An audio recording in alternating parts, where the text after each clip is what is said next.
Bode stretched out on the leather chair in his living room as he reflected on his conversation with Ada earlier in the day. No one would have thought that she had had such a rough patch. She was always so strong, capable and in charge. Her spirit was so pure and strong. He picked up his phone to send her a message, and the phone rang almost immediately. It was Duni. "Hello Duni, how are you?" "Bode, I am not fine. You didn't even ask about me," she drawled with a fake, sexy voice Bode always found irritating. "Duni, can you stop whining? We spoke this morning."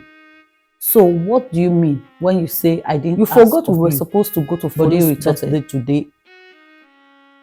"I didn't forget, and I remember telling you that we'll be in a meeting of sorts," Bode replied. "You should have called after the meeting. I thought you might even surprise me by showing up there," Duni persisted. "Sorry about that," Bode said. He was weary of her nagging. "Hope you had fun," he asked. "I sure did. The party bad. That's the kind of party I want for my 25th birthday." "I hope you know that now," she said in a sing-song. "God, I don't need this," Bode muttered under his breath. "You can have any type of birthday you desire. That's like another 8 or 9 months," he replied. Thank you, Bode. I can't believe you agreed to that," Duni screamed in excitement. Bode, who had moved the phone away from his ear as a result of Duni screaming, looked askance at the phone. He quickly put the phone back to his ear. Wait, why are you thanking me?" he added breathlessly. "Bode," she called out his name again in the drawl he found irritating. "I thought you meant you were going to throw me a party for my 25th birthday," she added. "Oh no, Odide, I never said anything like that. I only agreed that it was okay if you wanted to throw a party for your 25th birthday," he said sharply. "But why can't you throw a party for me? You're my boyfriend and you can surely afford it." "I know you can," she replied like a spoiled child. "Duni, I never said anything like that. I'm sorry if I insinuated such. As per having the money, you should remember that we just threw a party for my parents' 40th wedding anniversary. Moreover, you can throw yourself a party. You have a job." Bode, my business isn't so buoyant to throw the kind of party Folu had," Duni replied. Bode sat up, put his phone under a pillow, and gave a shout of frustration as he brushed his fingers through his hair. He picked up his phone and heard Duni asking if he was still online. "Yes, I am, but I need to go now. I had a long day, but truthfully, I can't throw you a birthday party," he added. "You can't or you won't," she wailed. "Good night, Duni," Bode said and ended the call. His phone rang severally afterwards. He assumed it was Duni and didn't pick up. He decided to turn off his phone, but soon remembered he was about to send a message to Ada. As he unlocked his phone, he realized that Ada had called him. Can you imagine? I thought it was Duni calling. He quickly dialed Ada's number on his phone. She picked after the third ring. "Oh, hello Ada, I am so sorry. I missed your calls." "Hello Bode, that's fine. I thought you must have gone to bed," Ada replied. "No, I was just occupied. I was about to send you a message when I saw that I had missed your calls." "How are you doing?" Bode asked. "I'm good, thanks," Ada replied with a smile.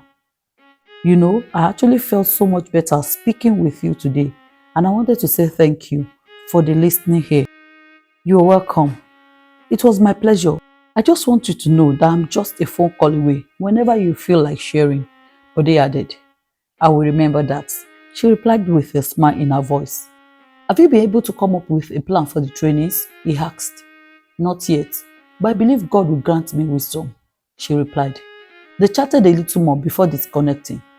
Bode smiled as he put his phone down, wondering how it was so easy to have conversations with Ada. It was like they had known each other for years. Ada smiled as she laid on the bed. For the first time in years, it felt good connecting with someone beyond just business transactions. "Now, how do I accommodate 5 trainees, Holy Spirit?" she prayed. Grant me wisdom, grant me directions, teach me, lead me. She continued the prayers until she slept off. So have you informed the church? Bode asked. Yes, I told Pastor Joke that the 5 of them will wait till next month. By then, 3 of my students would have graduated, Ada replied. He had taken a few days to come up with this decision and a few more days to summon the courage to inform our pastors. They had been very understanding, with Pastor Joke and her husband saying that they knew if she had the space, she would have taken them in immediately. Adding that Ada had taken in trainees for free programs, how much more when the church was going to pay for this particular program. So I'll see you this Saturday in church, right? Bode asked. By God's grace. See ya. Ada snapped out of her nonsense and called out over the phone before they ended the call. She rose and walked out of her office. Joseph, Dele and Comfort, she called when she got to the kitchen. Yes, ma, they responded. Your training ends next month. The 3 of you have really been exceptional, and I can tell you that I am impressed. I know you will surely go far as bakers if you continue with the same zeal you have demonstrated here, Ada said. The trio beamed with pride.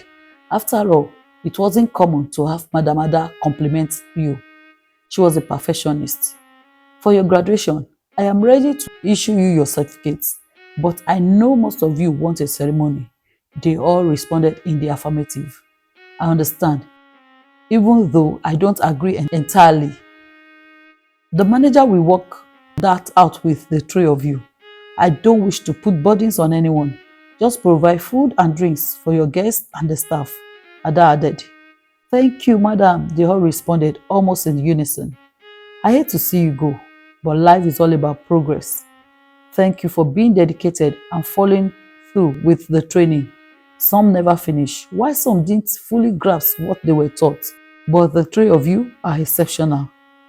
Do you have any questions? No, madam. 2 of the students responded, but Joseph had a question. I have a question, ma. Go ahead, Joseph, Ada said.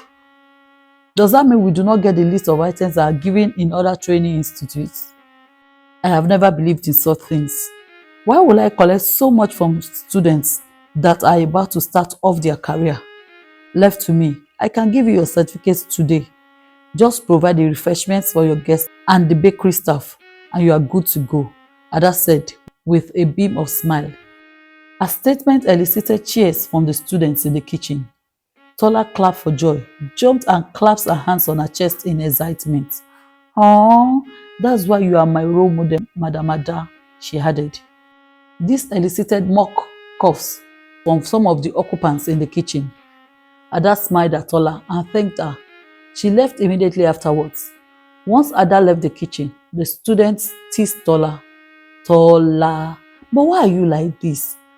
Who no fear you no fear death? Different persons in the room teased. What now? Can't I compliment my oga again? Tola asked unrepentantly.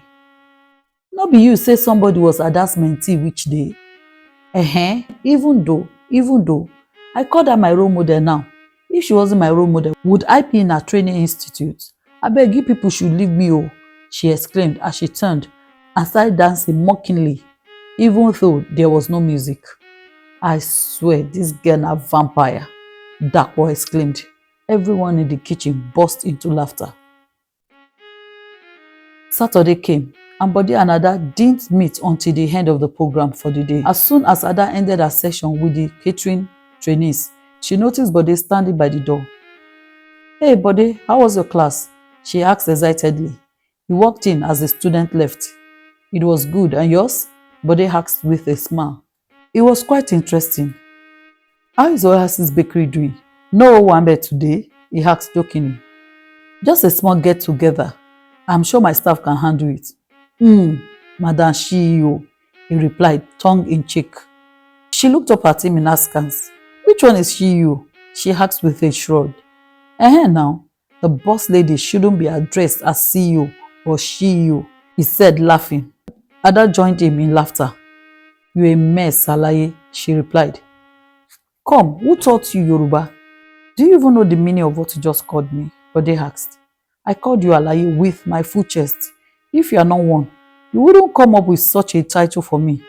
You're a male chauvinist, she exclaimed cheekily. What a ras lady you are. And here I am, thinking you are one refined lady, Bode replied. Get out of here, Joe, Ada said, laughing heartily, as she cleared up her tablet and the baking apparatus she had used for the class. Bode joined her to gather them up. Both of them had their hands full as they talked and walked to the car park. Thank you, Ada said, after loading the items in her car's boot. You are welcome anytime. It's always a pleasure talking with you, Bode replied. Ada smiled shyly as she looked away. Same here, she said, turning back to look at him. I should be leaving, she added as she glanced at her watch. You sure are one fanciful lady, Bode said. Just now you called me ras. Now I am one fanciful lady. Alaye, who are you really? She replied in mock annoyance. Now the way you call me Alaye will make me call you ras. You almost sound like those touts at the motor parks. Bode replied, laughing as Ada made a funny face at him. I was actually referring to your smart wristwatch. That's one expensive little thing, Bode added. Ada glanced at it. I try to make my life easy, she said, tapping the smartwatch. And this gadget here has been saving my life since forever, she replied factually. Saving your life? How? Bode asked. Yes, maybe one day I will share what I mean by that, she replied as she looked into space. Ada, I am always available if you ever need to talk or just need a friend. I hope you remember that. Ada looked at him with sorrowful eyes, and he almost pulled her into his arms so he could shield her from the demons that she seems to be fighting.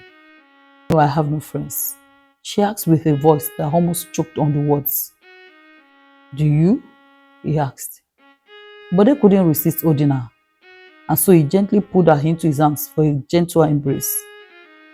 Everyone needs a friend, he whispered into her ears before he gently released her. She bit her lips nervously, swallowed severally before speaking in a cocky voice. Thank you, Bode. I will remember your offer. I need to leave now. She waved to him, unlocked the car, and drove off while Bode stood staring longingly. There was something intriguing about her, and that made him fiercely protective of her. He wished he knew more about her, but was glad to be her friend if she ever needed one, he thought as he walked towards his car.